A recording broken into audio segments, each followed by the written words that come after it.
Let's talk about Tesla. Okay, what was it? More than 2 years ago, you're at Sohn. You pitched the converts. Converts, yeah. Where are you with those today? And then I want to talk to you more broadly about that company. So if you take a step back, right? If I asked you to sort of, attempt to drive a golf ball off the pier here into a teacup and gave you 1 million tries, I suspect that in 1 million times you would not be able to do it. But if you then took somebody else and they were able to do it 9 times out of 10, you'd say, wow, that person is a great golfer. The analogy that I would make is Elon basically did that equivalent. He was able to send a rocket into space, do all kinds of interesting, enormously productive, useful things for the world while in space, and then come back down and land on a boat in the middle of the ocean. The kind of technical sophistication that he has in his mind, that he's been able to apply across his companies, is second to none, quite honestly. So when we looked at Tesla, what we thought was a company at an inflection point that was as close to its version of an iPhone moment. And what I mean by that is a company that had been growing up, taking risks, and had finally found the mass market product that would unlock an enormous amount of product market fit. And that was the Model 3. And so far, what I would say is he's living up to what he has signed up for, which is to commercialize electrification, to commercialize an incredible user experience at a price point that has frankly cannibalized its competitors. And what you see in the results, in my opinion, is a company that is now maturing under all of that demand. And so, again, is it the best suited company if you want to drive and observe quarter-over-quarter precision and performance? No. But if you want to take a step back and take a 3-5-year view and say, where can I compound my money? And particularly with the converts, what's so beautiful is it's downside protected because it sits on top of all the equity and the other debt. And so if you have any concern that there's liquidity issues, or if you have any concerns that the company may have to sell, they get paid first. So to me, it was a riskless option on the Edison of our generation. But you weren't necessarily comfortable enough with the story to buy the common stock? The reason is because the common stock is not controlled, unfortunately, enough by him or the insiders. What it's controlled by are a bunch of vulture-like venture and hedge funds, mostly hedge funds, who like to prey on that company. If you look at, for example, the Twitter traffic, or if you look at the forum traffic around Tesla, the amount of hyping or under-hyping, the amount of sniping is enormous. All of that signals to me that it is a market that is out of the control of the founders and the executives and firmly in the hands of financial manipulators. Well, come on, so I mean, my perspective is buy the bonds, you're protected, and allow Elon to execute. Isn't the founder and his actions responsible for a lot of what you're talking about? Well, all I see, frankly, is that he has tried to execute to the best of his abilities. He puts out aggressive numbers. He tries to meet those numbers. Sometimes he misses those numbers. What would you rather have? Often he misses the numbers. But that's okay, because in the course of the year or in the course of the 5 years, if you take a 5-year step back and say, what has he promised in 2014 to what is he doing in 2019, you'd be ecstatic. Similarly, if you take a step back and say from 2019 to 2024, let the man do his job, will we be better or worse off as a planet, as a species, as humanity, as consumers? We will be better off. And no one debates his genius. It's lauded, celebrated.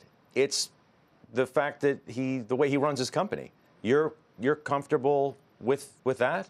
If you're an investor in Tesla, you're 100% comfortable with the way he is a CEO? Yeah. None of the actions that he's done over the last year or so give you pause at all? What do you mean? Meaning the Model 3 is an incredible car. I just bought one.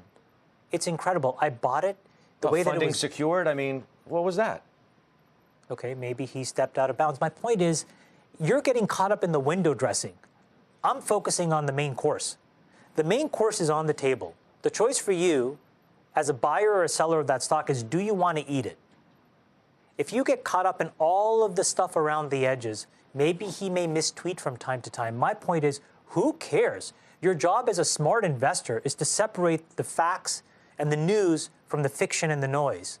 And all of that stuff doesn't matter it does not change the fact that tens of thousands of consumers are buying that car faster than they can get their hands on it. It doesn't change that the minute you sit inside that car, your definition of what is expected is altered forever.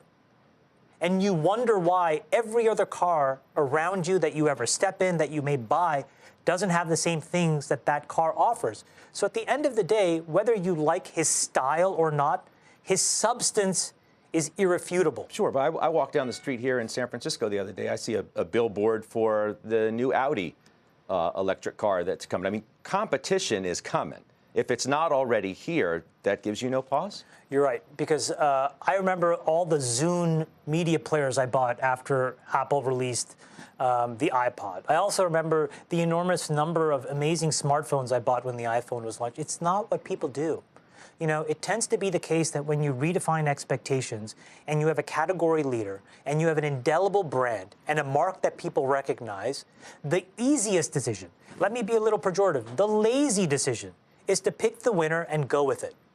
And in this case, there is a clear winner in electrification. It is done. That die has been cast. And so now the question is, can he build the infrastructure to deliver the demand?